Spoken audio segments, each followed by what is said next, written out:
ಕಾವೇರಿ ವಿವಾದಕ್ಕೆ ಸ್ವಲ್ಪ ರಿಲೀಫ್ ಸಿಕ್ಕಿದೆ. ತಮಿಳುನಾಡಿಗೆ 15 ದಿನಗಳ ಕಾಲ 3500 ಕ್ಯೂಸೆಕ್ ನೀರು ಬಿಡಬೇಕೆಂಬ ಆದೇಶ ಸರ್ಕಾರಕ್ಕೆ ತಲೆಬಿಸಿ ಶುರು ಮಾಡಿತ್ತು.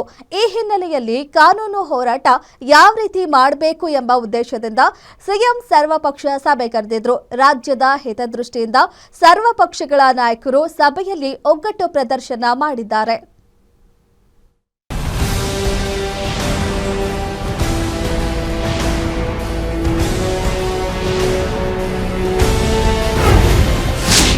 ನೆಲ ಜಲ ಭಾಷೆ ವಿಚಾರದಲ್ಲಿ ನಾವೆಲ್ಲರೂ ಒಂದೇ.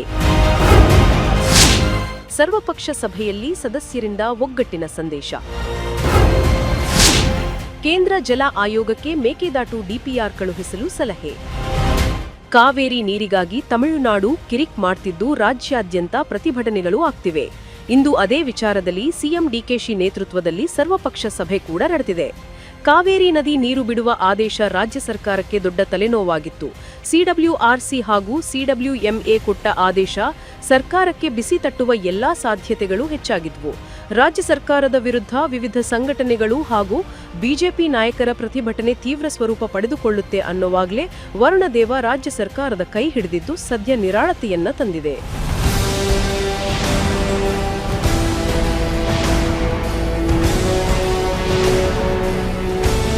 ಕಾವೇರಿಯ ಕಾವು ಹೆಚ್ಚಾಗ್ತಿದ್ದಂತೆ ಎಚ್ಚೆತ್ತ ಸಿಎಂ ಸರ್ವಪಕ್ಷ ಸಭೆ ಕರೆದಿದ್ರು. ಇಂದು ಸಿಎಂ ಗೃಹ ಕಚೇರಿ ಕೃಷ್ಣಾದಲ್ಲಿ ನಡೆದ ಸಭೆಯಲ್ಲಿ ಮಾಜಿ ಸಿಎಂಗಳು, ಕೇಂದ್ರ ಸಚಿವರು, ಸಂಸತ್ ಸದಸ್ಯರು ಹಾಗೂ ಕಾವೇರಿ ಕೊಳ್ಳದ ಶಾಸಕರು ಭಾಗವಹಿಸಿದ್ರು. ಸಭೆಯಲ್ಲಿ ಭಾಗವಹಿಸಿದ್ದ ಸದಸ್ಯರು ಸರ್ಕಾರಕ್ಕೆ ಸಲಹೆ ನೀಡುವ ಮೂಲಕ ನಾವೆಲ್ಲರೂ ಒಂದೇ ಎನ್ನುವ ಸಂದೇಶ ಸಾರಿದ್ರು. ಸಭೆಯ ನಿಲುವುಗಳೇನು? ಪ್ರಾರ್ಥನೆಯ ಫಲವಾಗಿ ಚಾಮುಂಡೇಶ್ವರಿ ದರ್ಶನದ ಬೆನ್ನಲ್ಲಿ ಮಳೆ ಬಂದಿದೆ. ಪ್ರಸ್ತುತ ಉದ್ಭವವಾಗಿದ್ದ ಸಮಸ್ಯೆಯನ್ನ ಪ್ರಕೃತಿ ಪರಿಹರಿಸಿದೆ. ಕಾವೇರಿ ಕೊಳ್ಳದಲ್ಲಿ ಸಮಸ್ಯೆಯ ತೀವ್ರತೆ ಕೂಡ ಕಡಿಮೆಯಾಗಿದೆ. ನೀರನ್ನು ಗಮನದಲ್ಲಿಟ್ಟುಕೊಂಡು ಸರ್ಕಾರ ಎಚ್ಚರಿಕೆಯ ಹೆಜ್ಜೆ ಇಡಬೇಕು. ಮೇಕೆದಾಟು ಯೋಜನೆಯ ಡಿಪಿಆರ್ ನ್ಯೂನ್ಯತೆ ಸರಿಪಡಿಸಿ ಕೇಂದ್ರಕ್ಕೆ ಕಳುಹಿಸಿ. ಆ ಪ್ರಕೃತಿಯಿಂದ ಇವತ್ತು ತಿಳಿಯಾದ ವಾತಾವರಣ ಸೃಷ್ಟಿಯಾಗಿದೆ.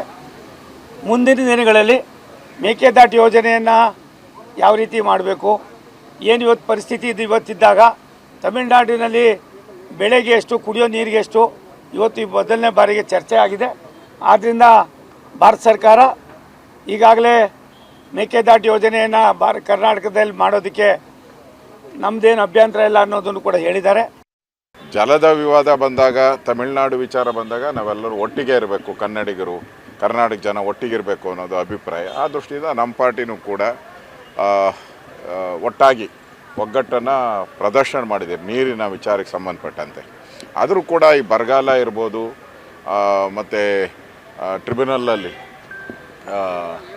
CWMA ಇದರಲ್ಲೂ ಕೂಡ ಸರಿಯಾದಂಥ ವಾದ ಮಂಡನೆ ಮಾಡಿಲ್ಲ ಅನ್ನೋದು ಕೂಡ ಇದೆ. ಅದನ್ನು ಕೂಡ ಹೇಳಿದಿರಿ. ಕಾವೇರಿ ವಿಚಾರದಲ್ಲಿ ರೈತರ ರಕ್ಷಣೆಗೆ ಸರ್ಕಾರ ಬದ್ಧ. ಬಂದ್ ಮಾಡಬೇಡಿ ಅಂತ ಸಿಎಂ ಡಿಕೆ ಮನವಿ. ಸರ್ವಪಕ್ಷ ಸಭೆಯ ಬಳಿಕ ಮಾತನಾಡಿದ ಸಿಎಂ ವಿಪಕ್ಷ ನಾಯಕರಿಗೆ ಧನ್ಯವಾದಗಳನ್ನ ತಿಳಿಸಿದ್ರು.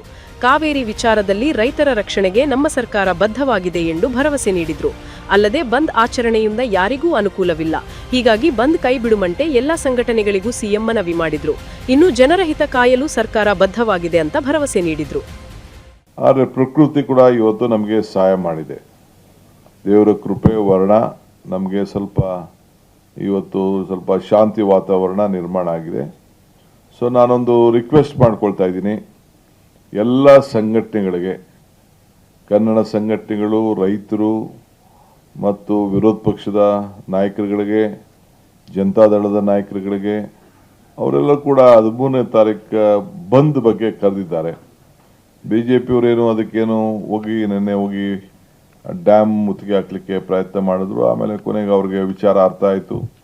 ಅವರು ಕೂಡ ದೇವರಲ್ಲಿ ಹೋಗಿ ಪ್ರಾರ್ಥನೆ ಮಾಡಿದ್ದಾರೆ. ಸೊ ಇವತ್ತು JDSನವರು ಇವತ್ತು ಬೆಳಗ್ಗೆ ಬೆಂಬಲ ಕೊಟ್ಟರು ಅಂಥೇಳಿ ನನಗೆ ಮಾಹಿತಿ ಬಂದಿದೆ. ನಾನು ಎಲ್ಲರಿಗೂ ಕೂಡ ರಿಕ್ವೆಸ್ಟ್ ಮಾಡ್ತೇನೆ, ಎಲ್ಲ ನನ್ನ ಕನ್ನಡ ಸಂಘಟನೆಯವ್ರ ಹತ್ರ ನಾನು ಮಾತಾಡ್ತೇನೆ, ನಾನೇ ಖುದ್ದಾಗಿ ಮಾತಾಡ್ತೀನಿ, ಕೆಲವರು ನಮ್ಮ ಮಂತ್ರಿಗಳು ಕೂಡ ಮಾತಾಡ್ತಾರೆ. ದಯವಿಟ್ಟು ಇದಕ್ಕೆ ಅವಕಾಶ ಕೊಡೋದು ಬೇಡ. ಈ ಬಂದ್ನಿಂದ ನಿಮಗೇನು ಪ್ರಯೋಜನ ಆಗುವುದಿಲ್ಲ. ಆಲ್ ಪಾರ್ಟಿ ಮೀಟಿಂಗಲ್ಲೂ ಕೂಡ ಈ ತೀರ್ಮಾನ ಬಂದಿದೆ. ಆಲ್ ಪಾರ್ಟಿ ಮೀಟಿಂಗಲ್ಲೂ ಕೂಡ ನಾನೊಂದು ಅಪೀಲ್ ಮಾಡಬೇಕು ಸರ್ಕಾರದ ಪರವಾಗಿ ಅಂತೇಳಿ ಎಲ್ಲರೂ ಕೂಡ ಸಲಹೆಯನ್ನು ಕೊಟ್ಟಿದ್ದಾರೆ. ಸರ್ವಪಕ್ಷ ಸಭೆಯಲ್ಲಿ ಭಾಗವಹಿಸಿ ಸಲಹೆ ನೀಡಿದ ವಿಪಕ್ಷ ನಾಯಕರು ರಾಜ್ಯದ ನೆಲಜಲ ವಿಚಾರದಲ್ಲಿ ಒಗ್ಗಟ್ಟಿನ ಸಂದೇಶ ಸಾರಿದ್ರು. ಒಟ್ನಲ್ಲಿ ಕಾವೇರಿ ವಿಚಾರವಾಗಿ ಕರೆದಿದ್ದ ಸರ್ವಪಕ್ಷ ಸಭೆ ಯಶಸ್ವಿಯಾಗಿದೆ. ವರುಣದೇವನ ಕೃಪೆಯಿಂದ ಸರ್ಕಾರಕ್ಕೆ ಎದುರಾಗಿದ್ದ ಆಪತ್ತು ಸದ್ಯಕ್ಕೆ ನಿವಾರಣೆಯಾಗಿದೆ. ಮಳೆ ಹಾಗೂ ಒಳಹರಿವು ಹೆಚ್ಚಾಗಿರುವುದರಿಂದ ತಮಿಳುನಾಡಿಗೆ ತಕ್ಷಣಕ್ಕೆ ನೀರು ಬಿಡುವ ಆತಂಕ ದೂರವಾಗಿದೆ. ಮುಂಬರುವ ದಿನಗಳಲ್ಲಿ ಮೇಕೆದಾಟು ಯೋಜನೆ ಅನುಷ್ಠಾನ ಹಾಗೂ ಸುಪ್ರೀಂ ಕೋರ್ಟ್ನಲ್ಲಿ ನಡೆಯಲಿರುವ ಕಾನೂನು ಹೋರಾಟವನ್ನ ಸರ್ಕಾರ ಹೇಗೆ ಮುನ್ನಡೆಸುತ್ತೆ ಅನ್ನೋದು ನೋಡಬೇಕು. ವೀರೇಶ ದಾನಿ, political bureau, guarantee news, Bengaluru.